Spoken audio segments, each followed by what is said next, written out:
Hey everyone, welcome to episode 10, part 1 of Handy at the Shandy, a Las Vegas podcast. I'm Adam the Fraud with Table James Games. Oh, did I say it right? I think you did. Table Games Games, and Boring Jack. In this episode, we're going to field some listener questions. We're going to talk about some corrections, which is really important. We want to make sure that we are accurate. And also, Jack is going to give us some final takeaways from his previous trip. But first, I want to talk about the fact that I am back, and I'm putting back in quotes, from the Chicago seminars. This is a big Points and Miles conference. It is huge. And I say back because in kind of the opening session, they asked like who flew the farthest to get there. I think someone had 20 hours of total flight time.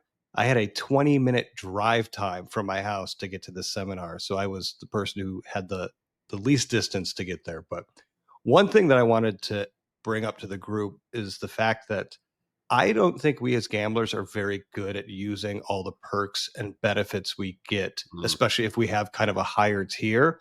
One thing Points and Miles people are really good at is just kind of sucking every ounce of juice out of a particular program, right? And then just like killing it, which I kind of admire. Whereas gamblers tend to be so damn lazy. Like I've had Caesar's Diamond. James, I know you have. Jack, have you had Caesar's Diamond before? Back when you could do the Wyndham thing, yeah. Right. Have any of us been to Atlantis?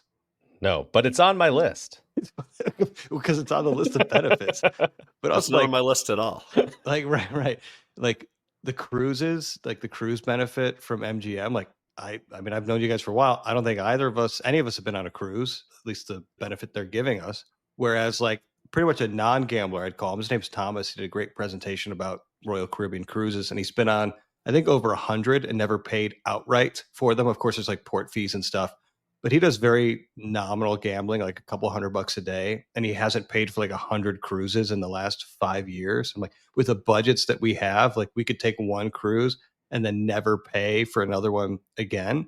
So I think that's just something that, I don't know, I'm kind of considering going forward, being like, what am I actually missing out on? Like, yeah, I'm not getting resort fees, so that's a really nice benefit that I'm, taking advantage of. Obviously, like the dedicated lines I'm taking advantage of, but the things that like have an actual value that you could put on that might be kind of compelling, like taking a free cruise or going to Atlantis, which kind of not top of my list, but like that's just something that we're not very good at doing. And maybe it's because we've just settled in on a particular type of trip that we want, and Vegas fulfills that. But I don't know what you guys think. Well, I took advantage of the win reward for a free cruise. And we did a Mediterranean cruise 2 summers ago. Nice. And by free cruise, Kim and I both decided to lose $1,000 each at least at the casino on the cruise ship. And then spent a ton of money in Barcelona and in Rome and in all these things. So free was definitely in quotes there. But, if I had to pay for the boat ride, the cruise, if I had to pay for the cruise, boat ride. It's pretty much what it was. It's a small boat because it's in the Mediterranean. You can't fit a big boat in the Mediterranean. No. I was on Allure of the Seas in the Mediterranean, which at the time I think was the second biggest ship in the world. So you definitely, it just doesn't go anywhere. Yeah. The Mediterranean is, if you're an American, it's roughly the size of like a large bathtub. No, literally, like I was on the ship. I'm not kidding. It was at the time the second biggest ship in the world, and it would just like stay in one place. Like it just kind of shimmied around the middle of the Mediterranean until it's like, oh, we're 8 minutes from when we have to dock. We'll start moving now. Like that's just kind of how it went. So I did take advantage of that. But you are correct. Like there's so many things like, oh, I could do that, and I don't take advantage of it. But the status that I'm getting at the casinos, I like the no resort fees. I like the valet parking for gold. Like if I'm going to this weekend, I'm going to go visit one of our friends, Tim, down at MGM National Harbor, and that'll be free valet parking. And Diamond gets me that at any of the Caesars properties too. So, I take advantage of what I think is valuable, but I don't know. Maybe I should go on more cruises, but then again, I don't really enjoy them. So. Right. I was going to say, I have a different strategy for never paying for a cruise again. And it's just, I follow a slightly different playbook with this one. The free gondola ride, does that count?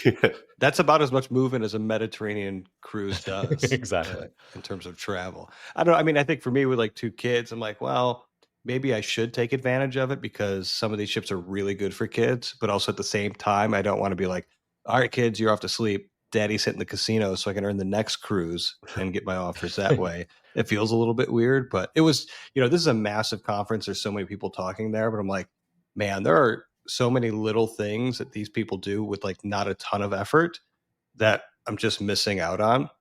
I also don't know why they keep asking me to speak back again, but I represented us. Is it because you tried to start a rival conference last year? Does that have anything to It do was with it? 2 years ago, and I'm going to be honest with you. That is exactly why they invited me the first time, is they thought it would be fun, and it was fun. But then it actually got decent feedback because there's actually a lot of people in the points and miles world who are like trying to get into gambling because there are certain benefits you get, like the Atlantis thing, where you have to gamble for 4 hours during the trip in order to maintain that particular offer. So you don't have to pay cash out of pocket when you leave, like on your folio.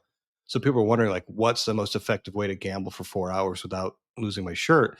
And so that's where kind of they need someone who's actually been in a casino before to kind of guide them on that. So like I was kind of the in-person, like live casino person who knew the games generally and stuff like that. Whereas like you had an online casino person. Then you also had this guy Thomas who does a lot of cruises and he's like a low roller gambler, but he just takes free cruises all the time, which is cool. But yeah, it's a big conference, definitely worth considering for people. And I know, James, you're going to be representing us at a conference coming up as well. Yeah, I'll be at Zorkfest. I'll be on the Podcasters After Dark panel with some of our good friends. I'm really excited to be there, staying at M Resort, off the Strip, off the beaten path. I don't know if I'll even make it up to the Strip, honestly, because I'm only going to be there for 2 days, getting in super late on that Thursday and then leaving on that Sunday. But I am going to make sure I play the coffee dice that you and I were at last year, Adam. That was probably the slowest game of craps ever, but I figured it would be fun to be there with some of the folks. And then I'm going to do the squeeze game again, like I did last year with Traeger, which was really, really fun. So I'll be there. Hope to see a bunch of people who can make it out if you're not going out for F1, or maybe you're going out for both.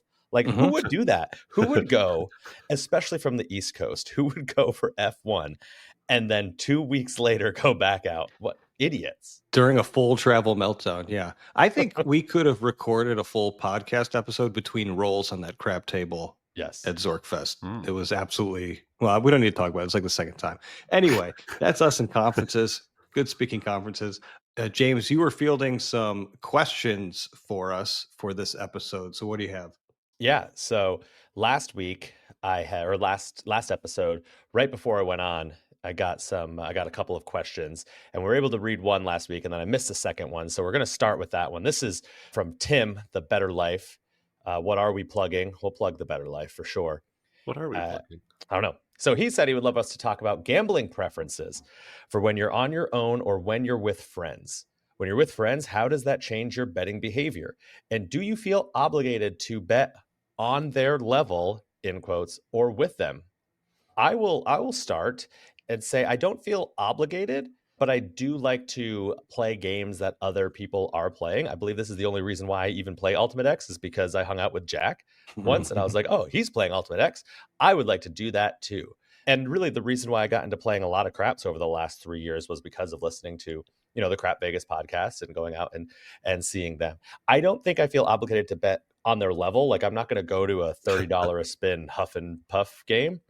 But I like to play with the friends that I'm going with. I don't want to sit there and be playing something different. Yeah, when it says bet with them, I kind of assumed, because it's from Tim, that with means like with the table or against the table, that kind of with. But perhaps that's not at all what he means. But I at no point really would change my betting based on whom I'm with, other than that if my friends wanted to go to a more low roller joint and play some lower minimum games, I'd be like happy to do that. And I wouldn't want to then just go like start firing green chips at like a $5 blackjack table or something like that. Right. So there's a bit of betting on someone's level where you don't want to be needlessly betting more than your friends. But I would never like step up my bets just because my friends were or something like that. I think actually some of the perks of having friends that bet a little higher is they can often get you in at a table at a lower minimum than the posted minimum because they're putting in the action. Yeah. There was one time that I was in Vegas, I think the same time as Chris from Crap Vegas. And the only thing that was available was a $50 craps table. So I stepped up a little bit so I could play with them. But I just did 6 and 8 for $60. And like that was it. I was like, well, I usually put at least 120 on the table anyway. So I guess I upped the tier, but the betting was still the same level. And that was a posted minimum. So it wasn't really like, in some sense, it wasn't really your choice in that specific regard. Do you feel better when you're betting with people with a similar sized bankroll? Like you don't feel as much of a degenerate than with your like friends who are, maybe a little bit low rolling? Because we kind of bet similarly. We have similar bankrolls. Does it make you feel better when we're together, for instance, instead of going to a grind joint like Silverton or something? No, I don't think that really matters to me at all. I'm happy to bet the way I want to bet. And if other people are like, whoa, that's a lot, it's like, well, yeah, this is what it takes for me to feel something. When you're a baller. Yeah. I think I agree with you all on your response to it so far. I think I would be more likely to play different games if I'm with other people. Like I have an itch to play something like Ultimate Texas Hold'em, or even though I hate it, an itch to play blackjack a little bit sometimes, but I'm not going to do that alone. And I don't know why. Like I'm not afraid or anything, but it's like the joy in it for me for some of those games, especially table games, are like I'm with people, we're going to have a good time. So I'm more likely to sit out a game, like even craps that where, I've got a group of people, we're having a good time, or even just one other person. Whereas video poker, some slots, I'm fine grinding that out alone and just hanging out. I was going to comment on that because yeah, my game preference based on whether I have people around, I definitely agree. I gravitate towards tables a little more when I have company, but I think I might kind of backwards from that. I might enjoy company at the video poker bar more because at a table game, like the randos that are in Vegas are pretty good company at some of these games. Maybe not blackjack, but some of these other table games, like you can have some really good camaraderie at a pie gow table or a craps table or stuff like that in Vegas. Whereas at the video poker bar, sometimes it's just me at the video poker bar. Often it's just me at the video poker bar. And so I feel like whether I have people or not isn't really changing how I play. I definitely really enjoy having a friend there at the video poker bar, maybe more so than for table games for that reason. Yeah. So I think we're all kind of in agreement that we're not going to up our level, but you never know. If anything, what you're going to up is the amount of time you spend gambling if your friends that's are also gamblers who are bad influences. So like I think this upcoming trip, I know I'll be gambling far more than I did on my previous one because I'll be surrounded by gamblers who are also mostly at the same level as I am. So I'm looking forward to it. Looking forward to some degenerate gambling and the trip, which everyone needs to stick around for hour 2 when we will legitimately plan out some of we've teased this for like 4 months at this point. Said, we're going to do a big episode here where we plan for F1. Hold on to your butts. Yeah. After last episode dropped, I think someone on Twitter was like, I went to the second hour to listen for F1 and all I heard was Jack for 45 minutes yelling about slot vultures. You get what you get with this show. You get what you get. You get what you pay for, certainly. And the reason why we have some of these listener questions and feedback is because we are recording a day early. Adam reached out to us and was like, hey, I've got this hockey thing. I don't know anything about hockey. So I posted on my Facebook like, hey, we're recording early. Does anyone have any questions?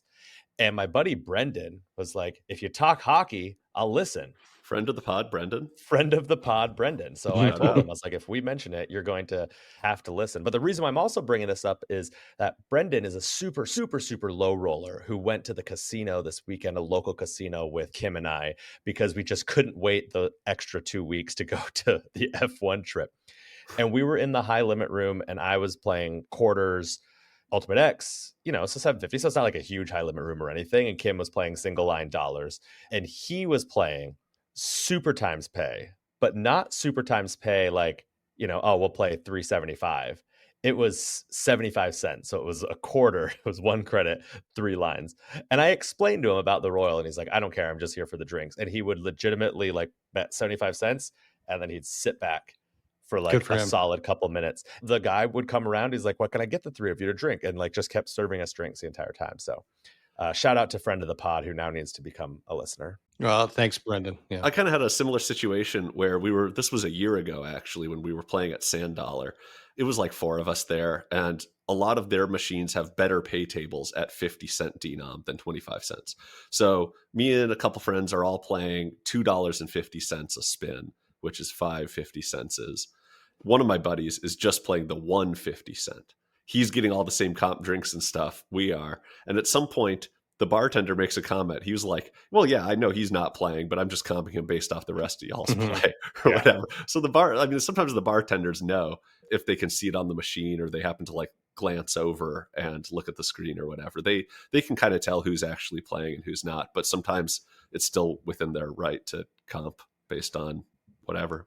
That's a good policy. I mean, we've all been in high limit rooms where it's happened in Palazzo where most of the people are playing, but there might be 1 or 2 that are not, and they'll still offer a drink. And I'm pretty sure the expectation is they're not paying because we're all playing, tipping fairly well. And it's just kind of a great service indicator for me of a high limit room. So, keep that up, but don't abuse it.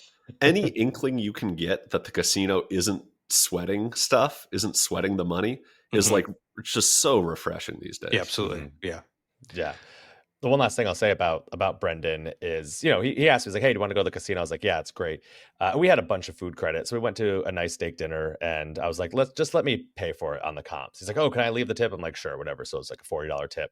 And he kept being like, oh, I owe you. And I'm like, no, like, you need to understand, as a gambler, one of the best things that I like to do is, if I'm the high roller, I get to spend my comps on other people. I like that. That makes me feel good. Has he spent comps on you yet, Jack? No, but that's me either. Because, all right. We have a different relationship. Me and Interesting. Okay. Anyway, Brendan, just for you, I think Florida's going to take it this year. I like the Golden Knights. They're just not very deep, and I'm from Chicago, so I'm a big Connor Bedard fan. They have a good chance at a playoff berth if they keep it up. But that's just for you. Yeah, he's a big Penn State hocky fan. Because I know how much you. They have no chance against the Panthers this year. The Penn State? No, absolutely not. We get destroyed. All right, a couple more listener questions, feedback. This one's going to be more directed towards Jack, but since it came through my Twitter feed, since Jack's not the most active on Twitter, I'm still going to be the one to read it. This is from Josh and Rachel. A few episodes back, you talked about picking a pay table on video poker, but not about basic strategy for different styles of games. And said, yes, I'm too lazy to read about it. Can you discuss if ever it would be better to hold unsuited face cards over something like a pair of threes? Is it so? Different? Let me jump in here, because the answer to this. Let me stop you right there. Well, the answer to this is going to change. It's going to change kind of the timbre of some of the upcoming questions. Can you just make it clear that you're not angry? Because you sound a little angry right now. The thing I'm angry about is, yes, I'm too lazy to read about it. It's like, I don't know. Is this like Gen Alpha? This is legitimately why we have a podcast, is so we can talk to people and explain them things, and they're being vulnerable to us. Yeah, Jack. So I think we need to exhibit some better patience, Jack, with these questions, because they're engaging with our. Anyway, please continue. One of the things I really like to hammer home to new video poker players is that a pair is a really good starting hand. Obviously, a high pair, like a pair of jacks or better, that's going to guarantee you get your money back, is better than a low pair like a pair of threes. But it is very difficult to get a hand that isn't one of those already paying hands, like a hand where you get dealt 2 pair, jacks or better, 3 of a kind. All those. If we're talking about hands where it's not obvious what to hold because what you've been dealt doesn't pay you anything yet, a low pair is like the cream of the crop. And people don't really notice it as much because it doesn't always turn into anything. And it's not visually not as appealing as those high cards that have those little icons on them. But it is never better to hold unsuited face cards over something like a pair of threes. And it is basically never better to hold suited face cards over something like a pair of threes, or even like 3 to a straight flush. Like if you had Queen 10-9 of hearts versus like a pair of threes, you still just want the pair of threes. So the rule of thumb I always give is that the 2 hands that beat a low pair are a 4 to a flush or a 3 to a royal. And that's really it. And then obviously the hands where you're dealt something that already pays you money, but we're throwing those out because those are the easiest ones to play. Mm-hmm. After that, the only way to beat a low pair is 4 to a flush or 3 to a royal. And that's true kind of regardless of whether you're playing a game where 2 pair pays double or not.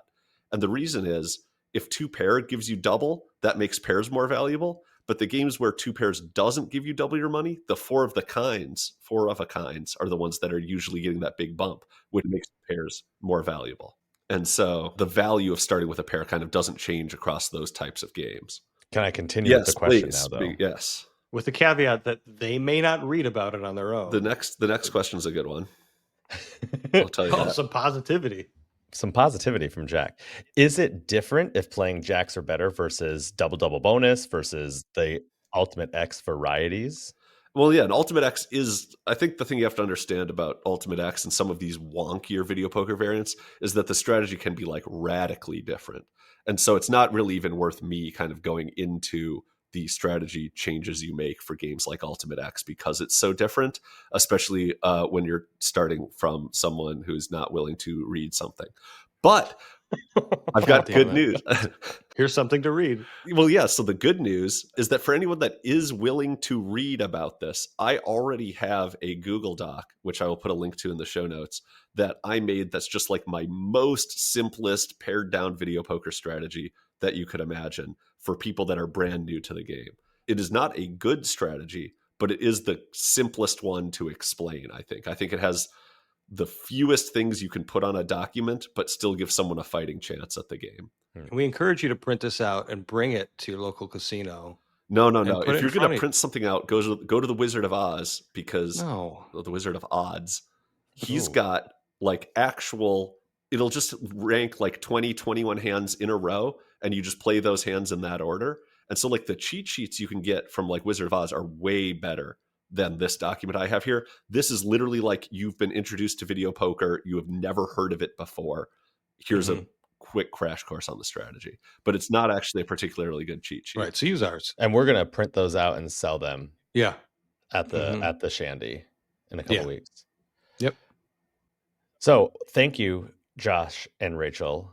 And we apologize for Jack being angry at the question. But to make up for it, I think Josh and Rachel are going to be part of our segment of What Are We Plugging? What are we plugging? What are we plugging? And we're plugging their YouTube channel, which is just at Josh Rachel, where they do some wonderful reviews of restaurants, lots of Vegas stuff. I watched their most recent one on desserts in Las Vegas. Ooh.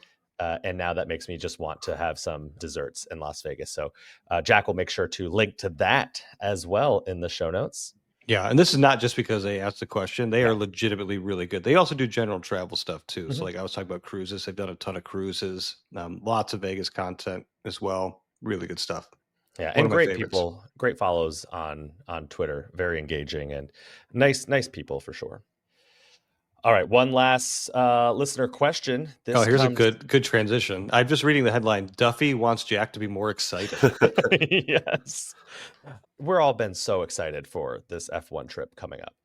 And we have a group chat, we have little individual chats that are going on, and everyone's super excited. I don't have any individual chats. Hey, wait, are you guys chatting without me? I just have the one group chat. You and your wife talking at dinner is not an individual chat. It is an individual chat. Kim and I chatting.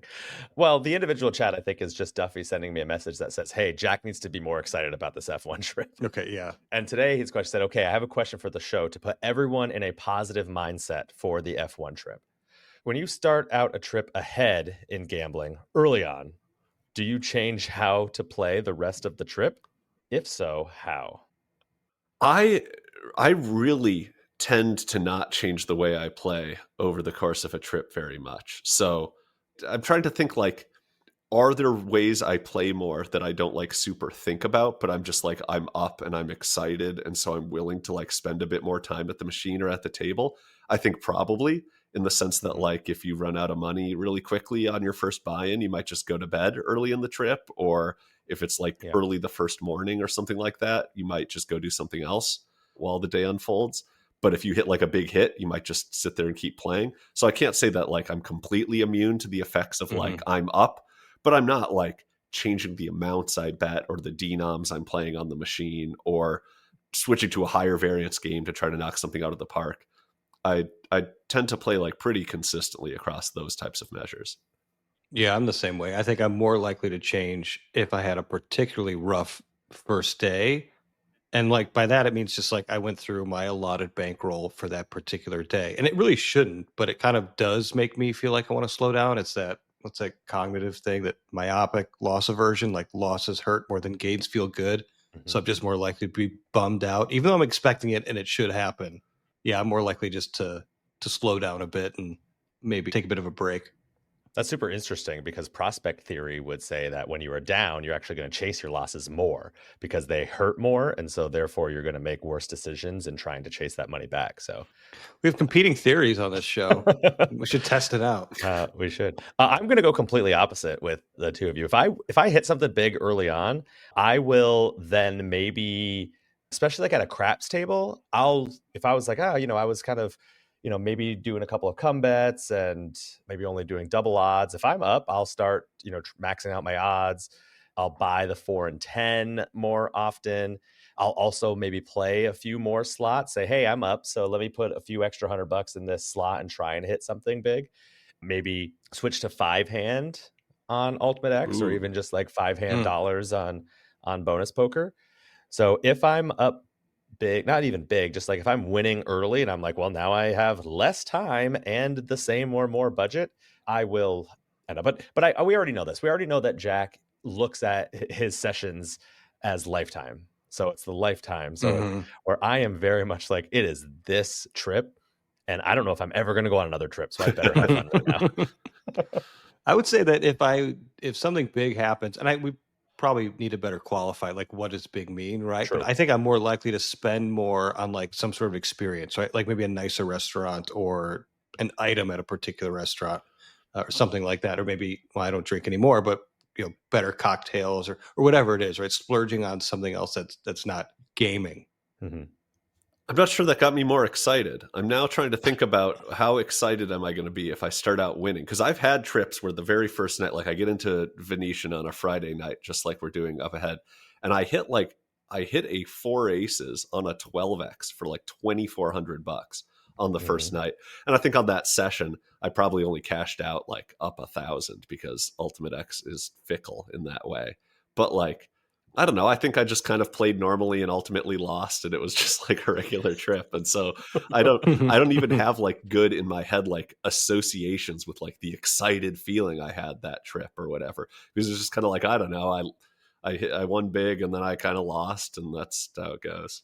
I should be recording this for my psychiatrist, I think is what I should be doing. Like, do you feel excited about anything right now, Jack? I was going to say, you should feel excited because of the company that you're going with. Right. I'm actually, I have a lot of people that are going to be vying for my affection, and they're going to be bringing me various gifts and tokens, I imagine, so that I view them more favorably. The amount of people actually that are like messaging me, and it seems like maybe James is like spearheading this effort, but everyone is trying to get me to fly out like a full day earlier or what have you. And it's like, I've built my entire persona around being like unpleasant to be around, and yet everyone is just begging me to show up and hang out earlier. And so I don't really get it. I think it's a bit. Have you not seen Winnie the Pooh? It's like Eeyore. Like, you have to still invite them and make them feel welcome, and that's what we're doing right now.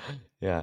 See, my theory is that because your Las Vegas trip did not go well on the budget wise, that you're still not like gearing to get back. Whereas if you would have broke even or won a little bit, I think you would have been chomping at the bit to get back out there. Well, and I think also just I took that trip on short notice, and while I was already kind of feeling Vegased out in certain ways, and so it was like I haven't had that like long enough time away from Vegas where I'm just like, oh man, it's been a minute. It's been like 3 weeks, so I don't know.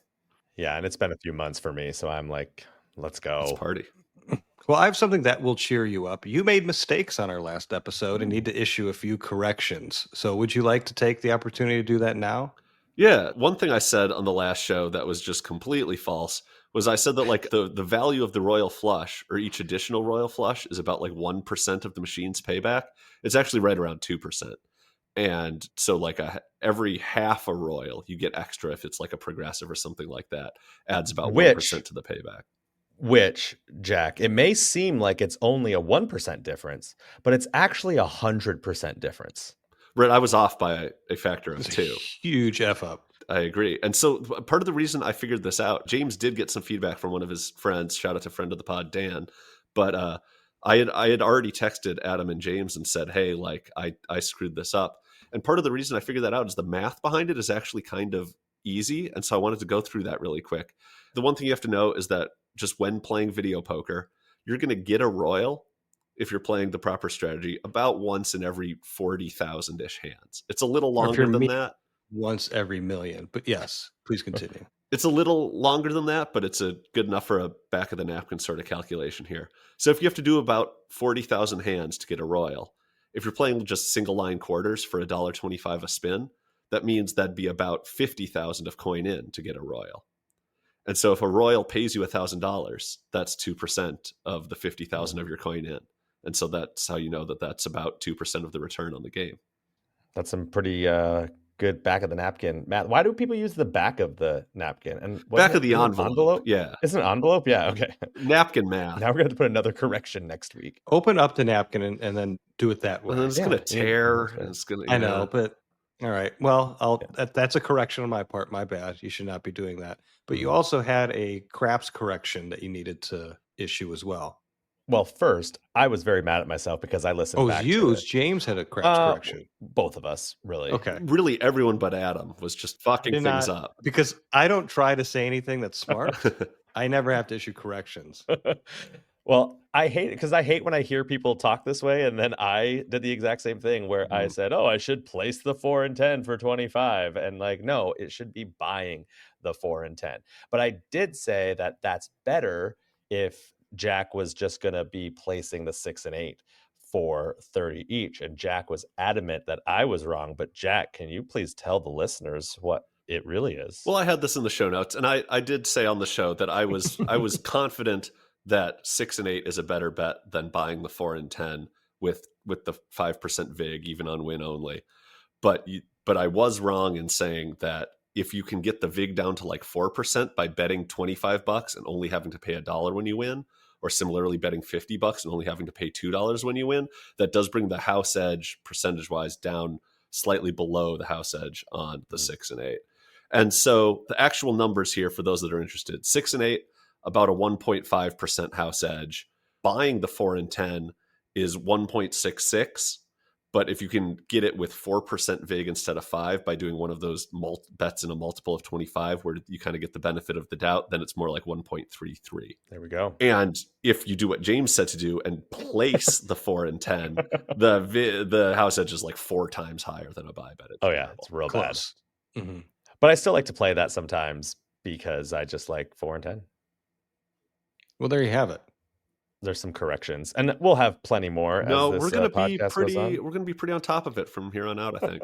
Listen, episode 10, we've only had to issue like 1 or 2 corrections, and we haven't been canceled yet due to me just flying off the handles. We're in a good place right now, so let's just keep this ball rolling. Real good place.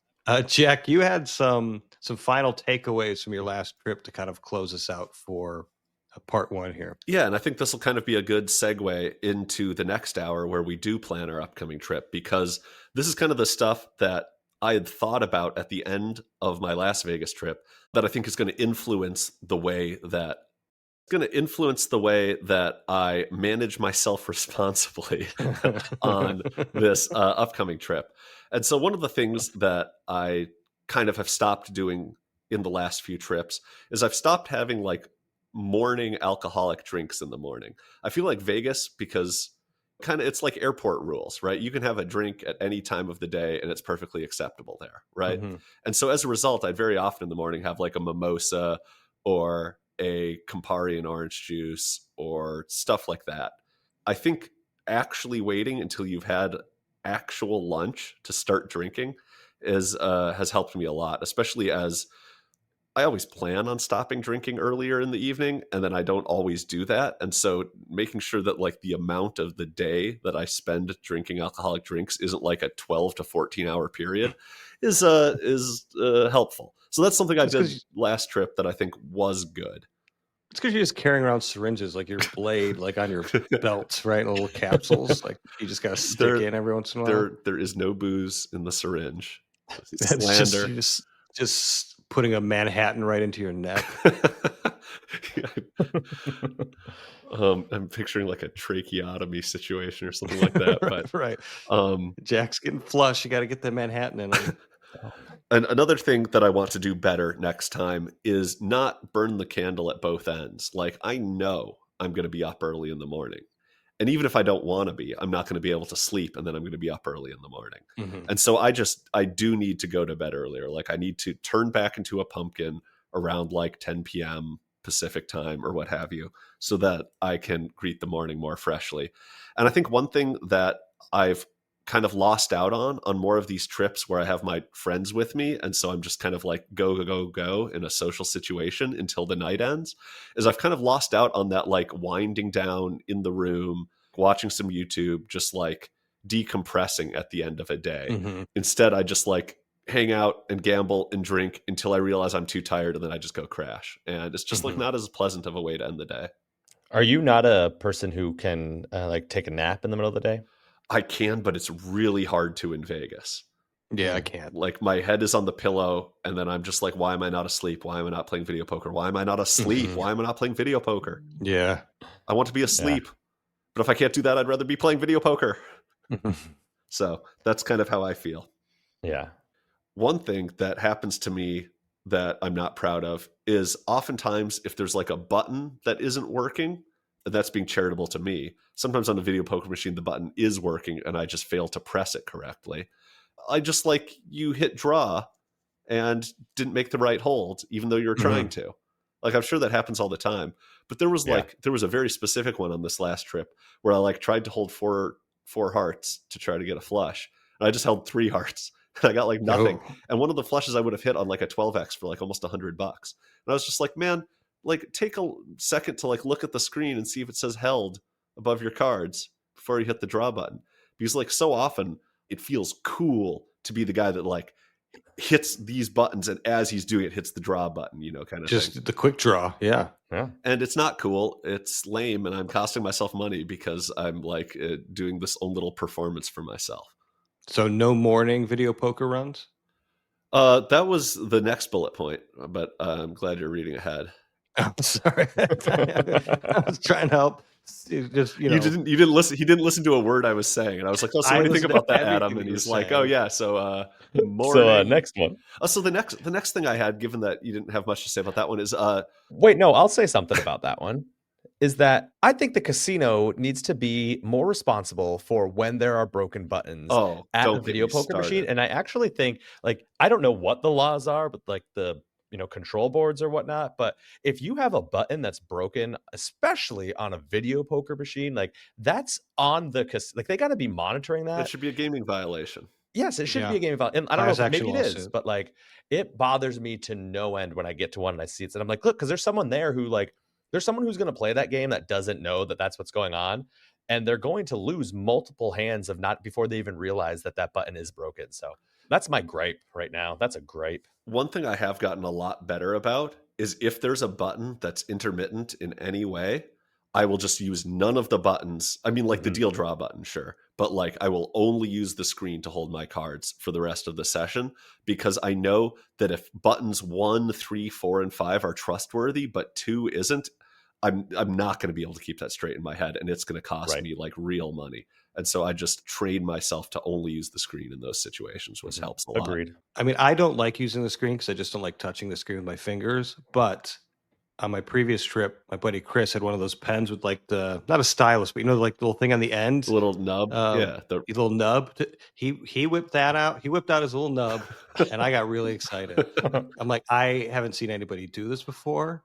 It's just kind of changed my world. So I think we need to get branded little nubs for video poker for people who are germaphobes like me. And that's why I don't want to touch the screen, because other people are touching it with their little nubs. Their nubs. And like, oh my gosh, when you get a flush and you just like a dealt flush, you just swipe your little nub across the screen. Yeah. It's great. Man. Yeah. Anyway, tell us about the morning and playing video poker before you've had coffee. Because this was not a prompt. It was not on our screen. I'm just curious about that because I'm an engaged listener. Yeah. I do like waking up in the morning and playing video poker while I caffeinate. I think that's a fun thing to do in Vegas. But I don't think I need to play $7.50 a spin while I'm doing that. Like I can low roll for that. I can play $1.25 a spin and get that kind of morning ritual, get all the benefits of it without the downsides of having to lose all my money. It seems like lunchtime for you is when the fun starts. You can start drinking. You can start playing $7.50 a spin. Right. That's when Jack comes We're going to do alive. a Jekyll and Hyde sort of thing. Yeah. From 12 to 10, Jack's at his best.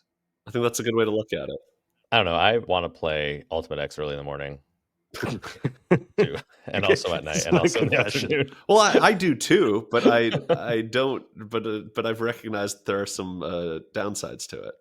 Yeah, the downsides of low rolling is you're gonna hit the royal and only get $1,000 versus 12,000, and then Well, see, that's the thing I really like about quarter Ultimate X is it's still quarters, and so still very often the hits are the same amount as you would have hit at single line quarters, and that makes you feel less bad. Yeah. All right, I got two more here for things I can maybe improve on for next trip, and this one is kind of a little foreshadowing. I said maybe I should have a real dinner plan. Like I've shored up the part where I have a real lunch plan. Adam made that very clear. But I haven't shored up the part where I forget to eat dinner and then it's 11:30 p.m. and I go to the Henry and then eat too much before bed. And so we're going to work on that. I don't really know what we're going to do in the long run, but we have some stopgap dinners planned as a measure to save me from myself. Yeah, I think that's like when I go out, it's like that's the one plan that I have every day. Is like we're at least having dinner on the books set to go so we don't have to worry about it. And we have a natural stop point in the day to just break it up. And then the last thing, I want to play more table games. We kind of talked about this when we talked about, what we want to do with more people around. Maybe just more craps. I don't know if I actually want to play more table games or if I just really want to play branching more craps, out. But a crap session, like around after dinner, before dinner, that kind of time. Great time to play at a table for a bit. So I was thinking about this upcoming trip, and I'll be interested to see what those table limits are for, at the very least for, Friday night, Saturday. I don't know, maybe Sunday and Monday as well, just because of the race weekend. But, I'm sure I'll be able to find a $25 table here or there. I would imagine. Oh, so. For sure. Yeah. Especially on Sunday and Monday. Yeah. Well, and because when the race is actively going on, you can't imagine that the casinos are going to be super busy. But yeah, I don't know. I've never been, but I will be going in hour next 2 weekend. Hopefully you guys are there. No, what a great transition. So that's going to do it for part 1 of episode 10. We appreciate you listening. I'm Adam the Fraud, speaking on behalf of Table James Games and boring and unexcited Jack, also unappreciative of our listeners. We could go on, but we'll go on an hour 2. This has been part 1 of episode 10 of Handy at the Shandy Las Vegas podcast. Thank you for listening and contributing. Thank you. Bye.